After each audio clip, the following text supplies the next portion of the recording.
Tēnā koutou katoa. Welcome everyone to the 2021 SESOC conference. I believe tradition is for the President's address to share with everyone here all the work that SESOC's been up to in the last couple of years. But Carl's only given me 10 minutes and we have a really packed schedule for today. So very briefly, some of the main things that we've been working on recently. We've submitted to MB on their Building for Climate Change consultation. We've submitted to Engineering New Zealand on the CPEND review process, and if anyone here hasn't read this, I strongly recommend you jump on our website and have a read of this document. We've had multiple meetings with Engineering New Zealand and MB talking about occupational regulation, and we've also submitted to the consultation document which closed just a couple of weeks ago now. We're starting to be more involved in the Seismic Risk Working Group program, which we'll all be hearing more about soon. We've provided feedback to quite a few standards and had a lot of members volunteer time to sit on standards committees. Wind Code, Concrete Production 3604, just to name a few.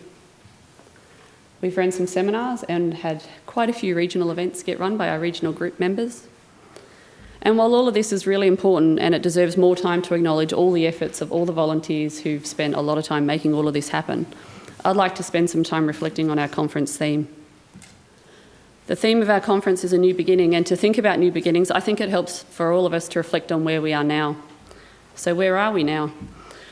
Our industry is facing some challenges, and this is not a problem unique to New Zealand. Not to pick on my other home country, but there has been some recent examples in the West Island.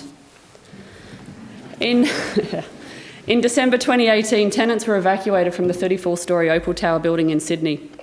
The builder has since lodged legal proceedings against the engineers and repair works have been undertaken. In 2019, apartment owners in 9 buildings in the Northern Territory were notified of structural issues in their building. They were told that their transfer slabs were under-designed for punching, shear and bending. The buildings are being rectified at the owner's costs, estimates of $1.5 million per building.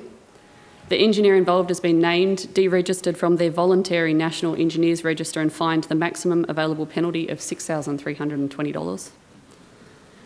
In 2019 in Canberra, a 120-unit apartment building was issued with an emergency order to prop concrete slabs after it was identified there was an imminent risk of punching shear.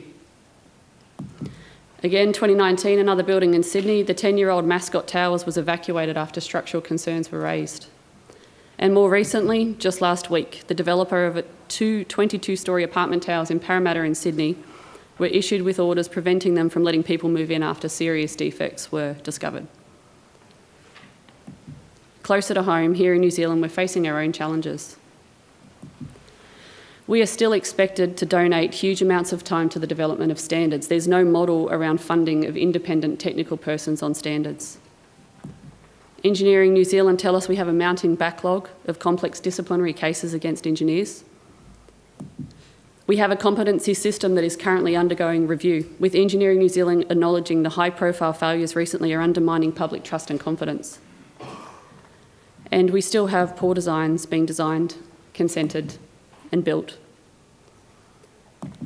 We have frustrated building consent officers and peer reviewers, with building control officers saying they're getting pushback from engineers who are struggling with the scrutiny that's a natural part of the building consent process. We have building owners who are losing money, being caught out with non-compliant buildings. So how does this help when we're thinking about new beginnings? When preparing this speech, I found a quote which resonated, and it was this. It was that new beginnings are often disguised as painful endings, and there's no doubt there's some painful points in the things that I just talked about. I know it's painful when there's another headline in Radio New Zealand about another building which has not been designed properly. But I also see change, and I think in the future we're going to look back on where we are now as a pivotal moment for our profession. I see new beginnings on the horizon, and while this won't be short term, when I look into the future it gives me some hope. Carl mentioned this, but this conference is our most successful to date. 4 years ago, we had 230 odd people attend. 2 years ago in Auckland, 263 people. This year we have 380 attendees here today, sharing ideas and willing to learn. In the last 10 years, SESOC has grown from 1,380 members to just over 3,000. Our emerging structural engineers group has been established and is flourishing with over 780 members. We are also making some progress in terms of diversity. To point out the obvious, SESOC has a female president for the first time in our 33 years of history. 3 out of 7 of the elected members on the management committee are currently women, and within our professional circles, we have a woman heading the NZSEE and filling the role of President of Engineering New Zealand. Recently, Engineering New Zealand have launched their CPENG review process, and they've been engaging with us on changes around CPENG, and there's some promising signs that change is coming in the CPENG space, in the competency assessment space. We have a very real chance of occupational regulation going ahead, and while it's not a silver bullet, the consultation document put forward from MB shows a good awareness of the issues that we're facing, and more importantly, it indicates a political willingness to actually look at some change to the system. We seem to have more of a consensus as a profession that we need change, more of a groundswell that something needs to be done, even if we all don't agree just yet on what that something might be. We have the Construction Sector Accord, and as part of its transformation plan, central government is specifically targeting the regulatory environment for review, and it's quite refreshing to see a government plan acknowledge the inefficiencies of having 69 councils across New Zealand processing consents. So there's reasons for optimism and hope, and it does feel like there's some new beginnings coming in our future. While at this conference, I'd like to encourage everyone to talk about the change that you would like to see. For me, with everything we do as a profession, from university teachings to MB governance to design office practice, in my opinion, the most important thing is that we have the right systems in place to get it right where the rubber hits the road, that our structures are being properly designed and built. Call me an optimist, but I honestly believe that nobody sets out to do a poor job. No engineer wants to design a non-compliant building. The personal toll to an engineer if they are involved in poor design is huge, the toll on mental health, financial risks and reputational damage.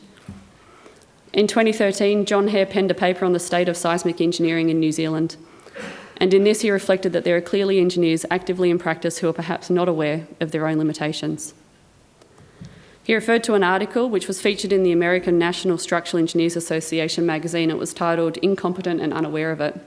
And the author in this article talked about a cognitive deficiency as opposed to an ethical deficiency. So to paraphrase, poor design, poor engineering is being done by people who just don't know better. And this may be the biggest failure of our system. University teaches us the principles, but it's when we start working that we learn the application of engineering. And in this regard, it can be the luck of the draw. A graduate coming out of university and entering the workforce, someone moving here from overseas, these people will be trained by the people that they work for. So the people they work for need to be competent.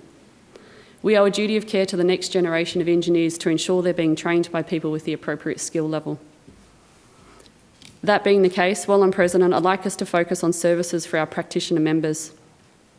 By necessity, the SESOC Management Committee spends a lot of time and energy with high-level political work, and while that is very important, the main thing I want to know as a practicing engineer is how to design it right. And this needs all of us.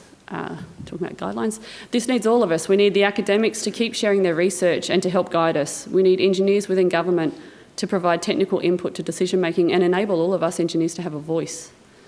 We need expert practitioners to help get the information out there for our members to be able to confidently do their jobs. But not just that, we all need to foster an environment where we're able to learn from each other, to be able to ask questions without the fear of being shamed for not knowing the answers.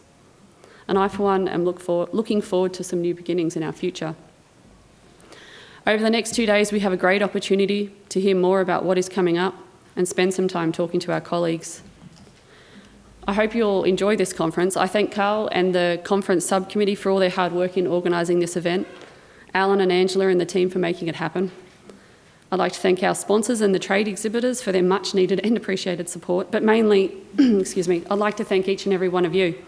I know that we're all really busy. It's a very busy time. So thank you all for making the time and making the effort to attend this conference. And I hope you all enjoy the next few days. Thank you.